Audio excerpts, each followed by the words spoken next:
오늘 저녁 예배 시간에도 하나님께서 함께 하셔서 우리 가운데 은혜 주실 줄 믿습니다. 누군가로부터 선택을 받는다는 것은 참 기쁘고 행복한 일이죠.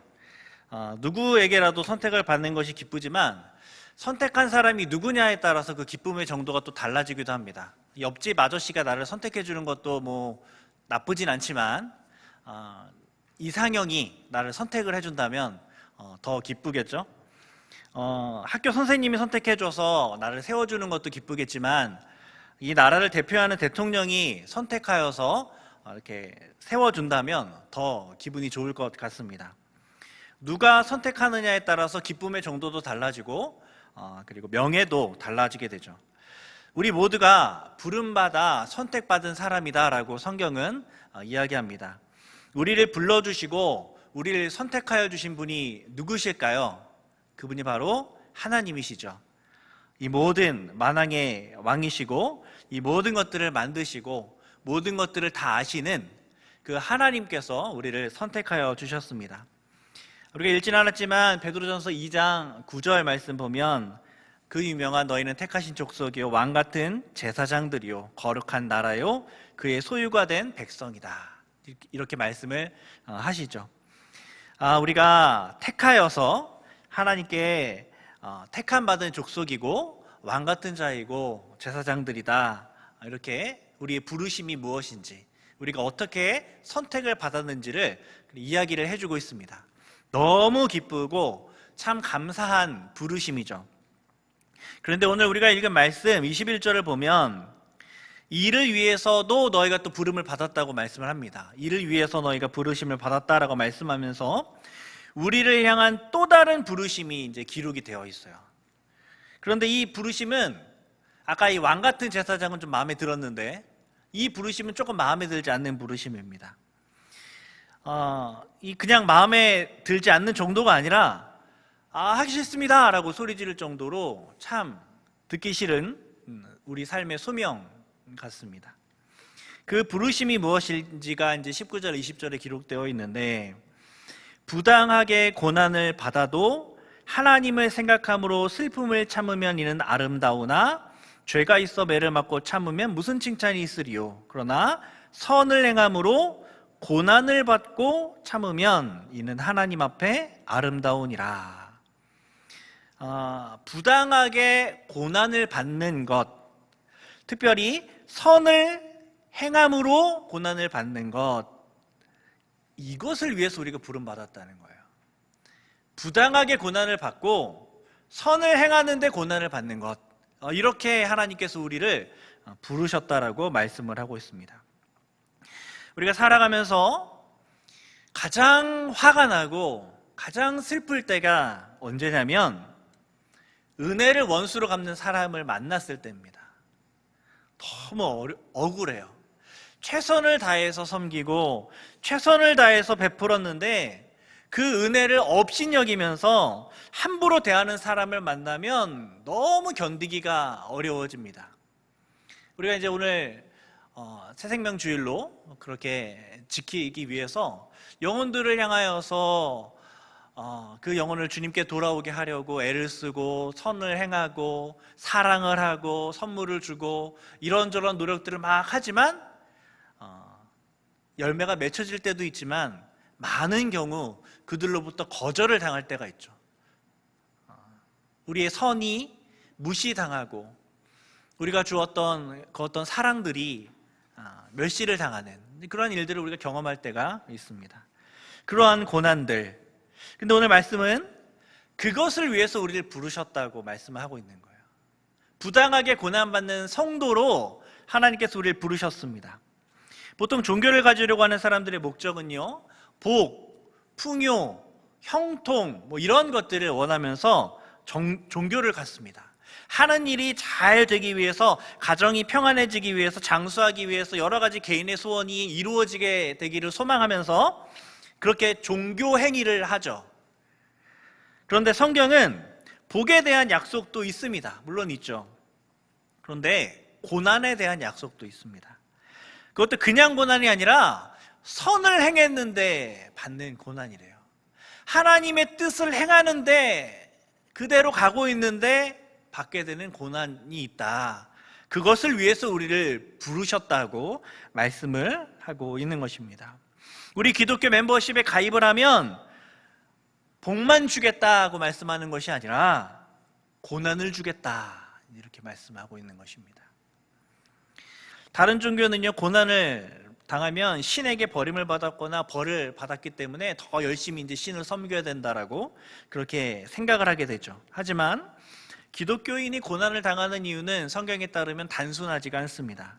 하나님의 뜻대로 온전히 선을 행하면서 살아가도 고난을 당할 수 있다고 말씀을 하고, 아니 그럴 때 고난을 당하도록 부름을 받았다고까지, 선을 행하면서 고난을 당하는 존재로, 그런 형편으로 우리를 불렀다라고까지 말씀을 하고 있는 거예요. 그래서 그리스도인들은 어떤 일이 일어나도 고난 중에서도 믿음을 잃지 않고, 고난 중에서도 주님을 찬양하고 경배할 수 있는, 감사할 수 있는 그러한 믿음이 우리 가운데 있는 것이죠. 세상 사람들이 도저히 이해할 수 없는 그 기쁨이 성도들에게 있는 것입니다. 특별히 고난을 당하면서도 감사하고 기뻐하는 정말 이해할 수 없는 모습이 그리스도인들 가운데 나타나게 된다는 것입니다. 그래서 하나님께서 우리에게 이 고난을 당하는 일꾼으로 부르셨다는 것을 기억하면서 어떠한 일들이 우리 가운데 닥쳐오더라도 그런 것들이 흔들리지 않고 잘 지금까지 견뎌오시고 믿음을 지켜오셨던 것처럼, 그렇게 어떤 상황 속에서도 하나님께만 영광을 올려드리는 저와 여러분 되기를 소망합니다. 그런데 사실 부당하게 고난을 받아도 하나님을 생각함으로 슬픔을 참는다는 게 결코 쉽지만은 않습니다. 조그마한 일도 이제 부당하게 고난을 받았다, 억울하다라는 생각이 들게 되면 화가 치밀어 오르죠. 그런데 부당한 고난 속에서 화를 내지 않는 것 정도가 아니라 이 슬픔을 참아낸다는 것, 그것은 이제 정말 쉽지가 않습니다. 그래서 베드로는 그냥 슬픔을 참으라고 말하지 않습니다. 19절 보니까요, 우리가 오늘 읽었던 19절 보니까 무엇을 생각함으로 슬픔을 참으라고 말하는데요, 무엇을 생각하면서 슬픔을 참으라고 말합니까? 하나님을 생각함으로 슬픔을 참으라고 말씀을 하죠. 부당하게 고난을 받아도 하나님을 생각함으로 슬픔을 참으면 이것이 아름답다, 이렇게 말씀하고 있습니다. 하나님 생각할 때 부당한 고난 가운데서 우리가 슬픔을 참을 수 있다는 겁니다. 하나님에 대한 어떤 생각이 고난을 이겨낼 수 있게 할까요? 우리를 창조하신 하나님이, 모든 것을 아시는 하나님께서 이 고난을 그냥 주시지 않으셨을 거야, 이런 생각들이 우리 가운데 위로가 되겠죠. 우리를 사랑하시는 하나님이 이 고난을 그냥 주셨을 리가 없어, 그 자비로운 하나님 생각할 때 위로가 될 수 있겠죠.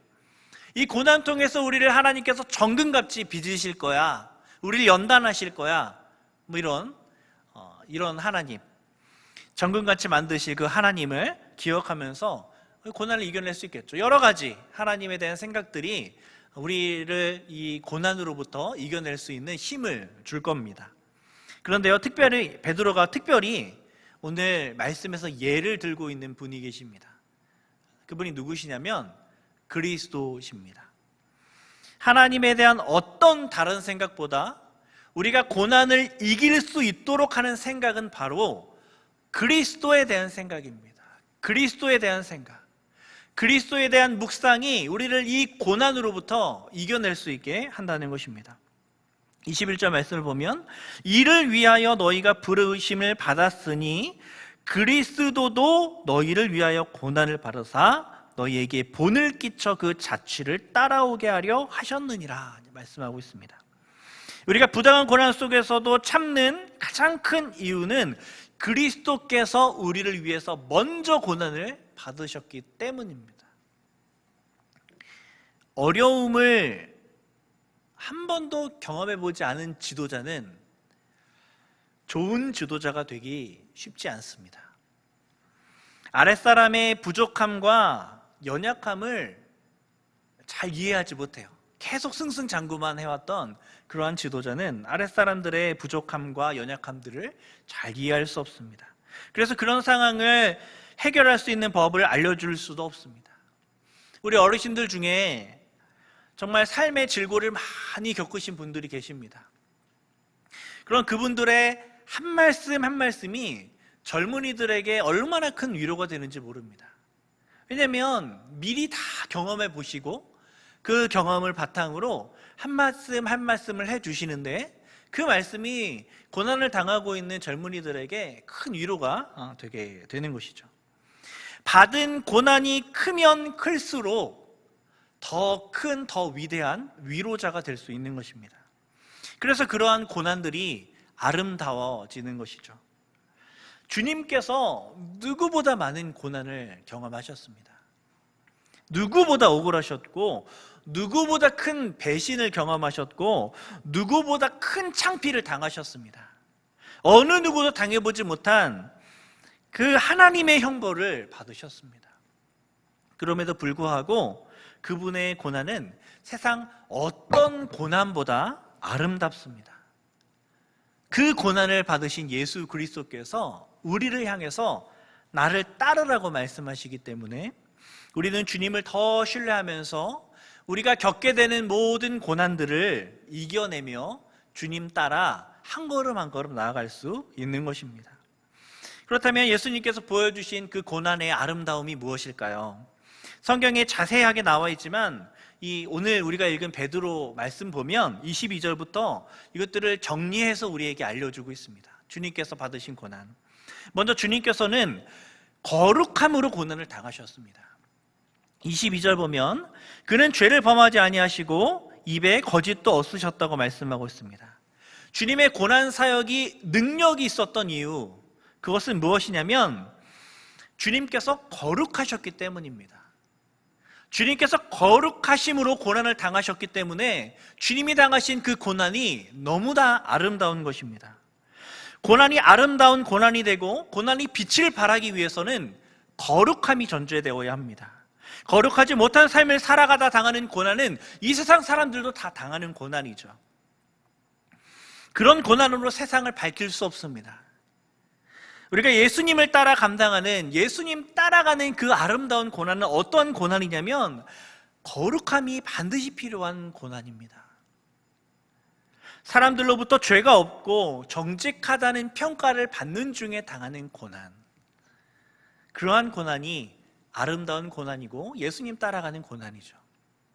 또 주님 당하신 고난 두 번째는요, 맞대어 욕하지 않고 위협하지 않는 고난입니다. 이것은 억울함을 참고 견디는 것을 의미하는 것이죠. 사람들 모두가 다 복수를 하길 원합니다. 복수하고 싶어요.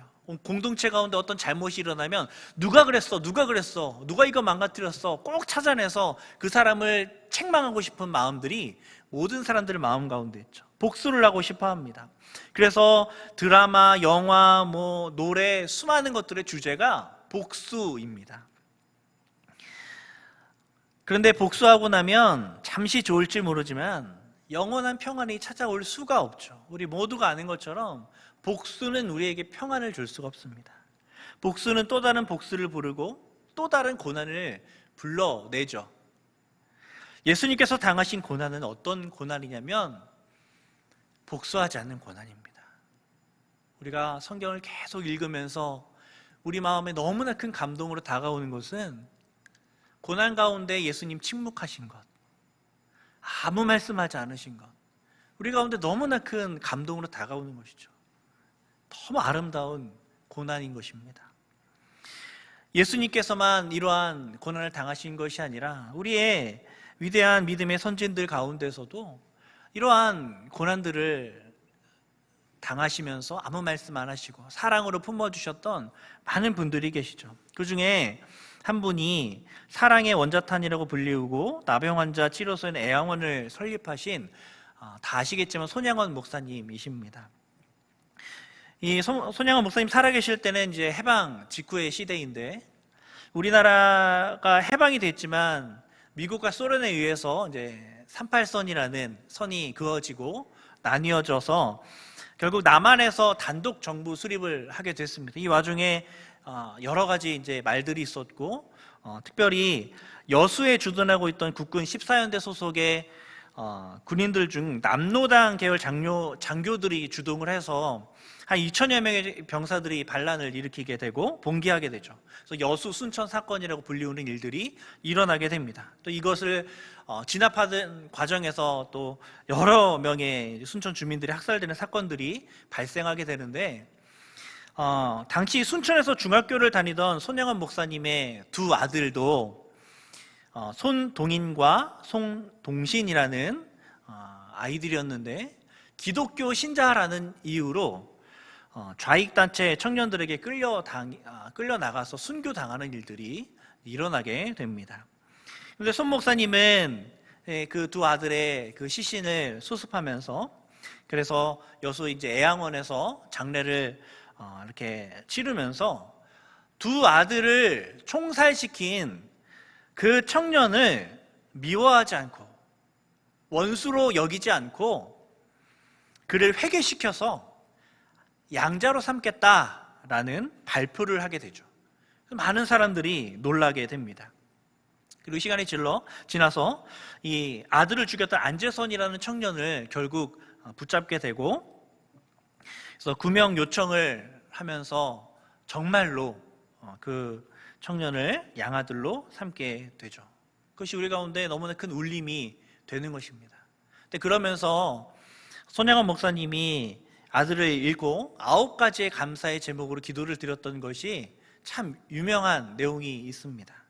나 같은 죄인의 혈통에서 순교의 자식이 나게 함에 감사, 허다한 많은 성도들 중에 이런 보배를 나에게 주심에 감사, 삼남 삼녀 중에서 가장 귀한 장남과 차남을 바치게 하심에 감사, 하나들의 순교도 귀하거늘 하물며 두 아들의 순교를 허락하심에 감사, 예수 믿고 비명행사에도 복인데 전도하다 총살 당해 순교함에 감사, 미국 가려 준비하던 아들이 미국보다 더 좋은 천국에 가게 하심에 감사, 내 아들을 죽인 원수를 회개시켜 아들 삼게 한 사랑에 감사, 그 사랑을 주심에 감사, 내 아들의 순교의 열매로 무수한 천국의 열매가 생길 것을 믿으며 감사, 역경 속에서도 하나님의 사랑을 깨닫게 하시고 이길 수 있는 믿음 주심에 감사. 이것이 바로 맞대어 욕하지 않고 고난을 당하되 위협하지 않는 아름다운 고난의 어떤 표본을 보여주는 모습이죠. 우리에겐 이 마음이 필요합니다. 맞대어 욕하지 않고 하나님께 모든 것을 내어 맡기며, 그래서 하나님의 사랑으로 사랑하게 되는 그러한 마음이 우리 가운데 필요한 것입니다. 고난의 심판자가 되기를 자처하지 않고 고난의 심판을 하나님께 내어드리는 그 믿음이 우리에게 필요한 것입니다. 마지막으로 24절부터 25절은 그 고난의 사역의 그 결과가 무엇인지를 우리 가운데 말해주고 있습니다. 우리 24절, 25절 말씀을, 베드로전서 2장 24절, 25절 말씀을 우리 한 목소리로 함께 읽어보겠습니다. 시작. 친히 나무에 달려 그 몸으로 우리 죄를 담당하셨으니 이는 우리로 죄에 대하여 죽고 의에 대하여 살게 하려 하심이라. 그가 채찍에 맞음으로 너희는 나음을 얻었나니 너희가 전에는 양과 같이 길을 잃었더니 이제는 너희 영혼의 목자와 감독 되신 이에게 돌아왔느니라. 아멘. 너무도 은혜로운 말씀인데, 이 예수님의 이 아름다운 고난의 열매가 우리들이라는 것입니다.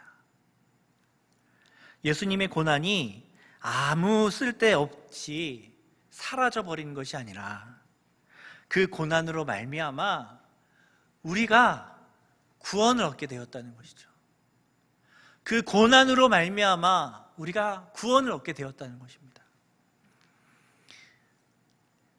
첫 번째, 우리가 죄에 대하여 죽고 의에 대하여 살게 되었습니다.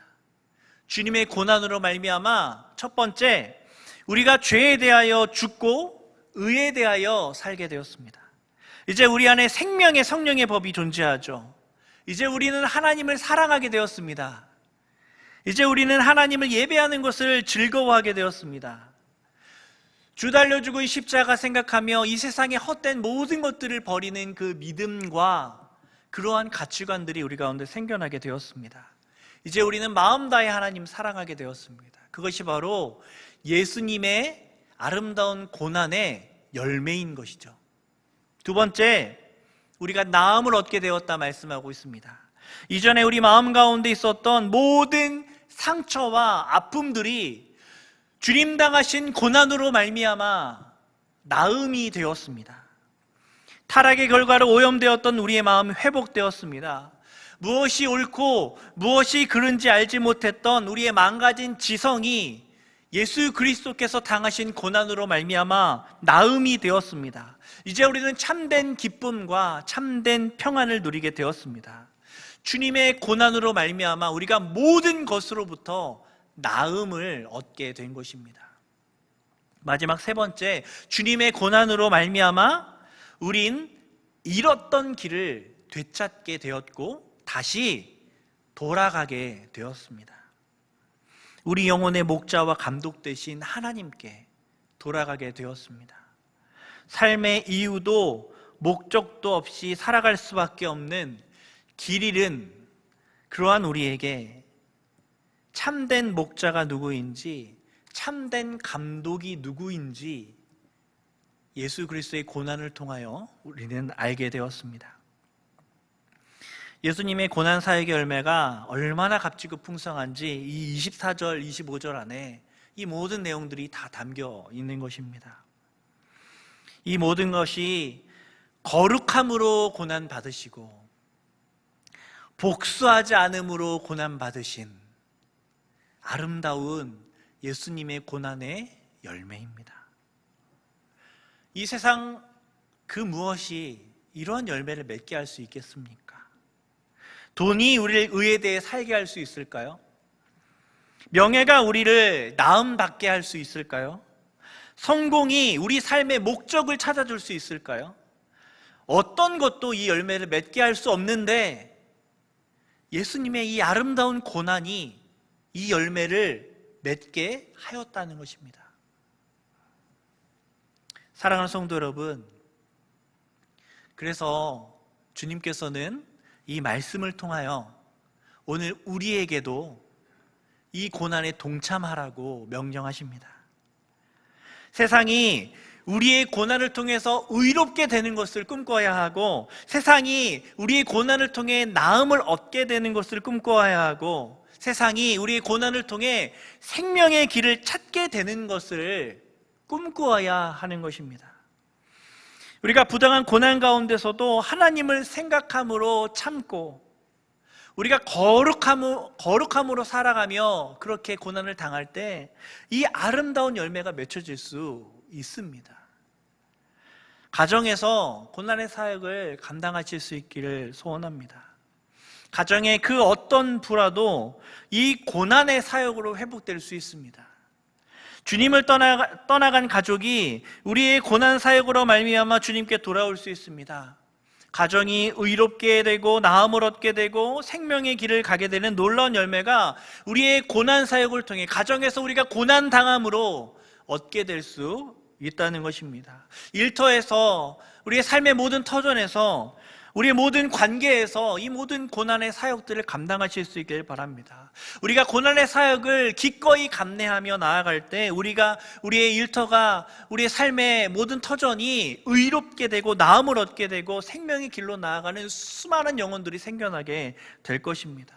우린 그것을 믿습니다. 왜냐하면 주님께서 말씀하셨기 때문이죠.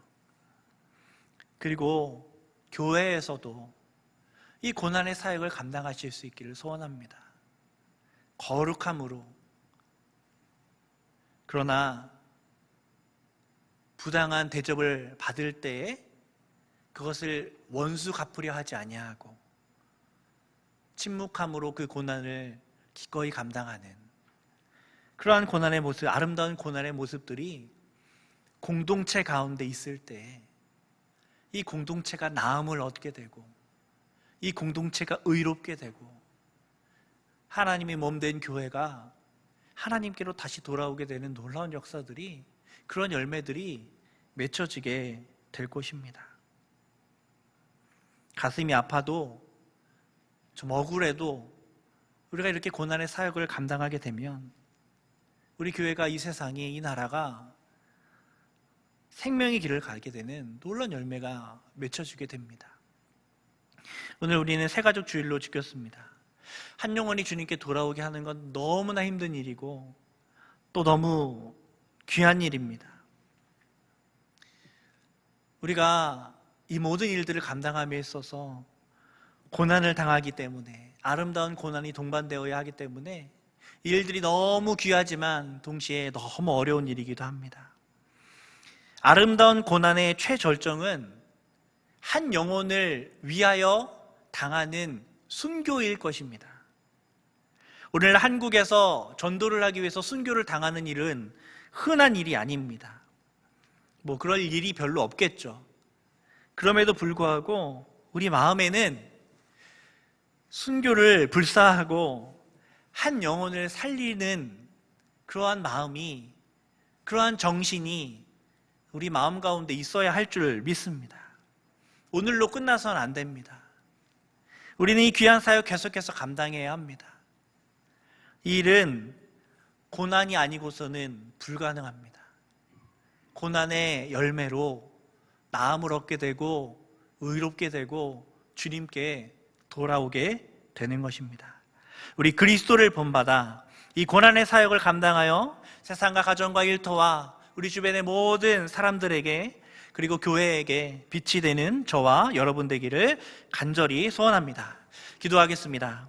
아버지 하나님, 우리를 사랑하여 주셔서 우리를 하나님의 자녀로 삼아주시고 하나님의 거룩한 제사장으로, 왕같은 제사장으로 불러주심에 감사드립니다. 그리고 주님, 동시에 우리를 예수님 따라가는 그 고난의 사역을 감당하는 자로 불러주심에 감사드립니다.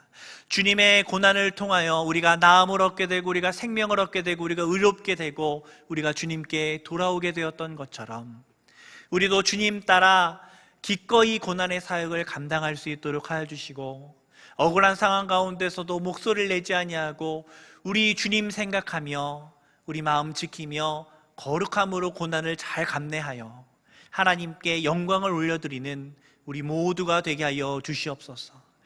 쉬운 일이 아니지만 하나님께서 우리와 함께 하실 때 우리가 이 모든 것들을 감당하고 이 땅 가운데 빛과 소금의 역할들을 감당하게 될 줄 믿습니다. 함께 하실 줄 믿고 감사드리며 예수님 이름으로 기도드립니다. 아멘.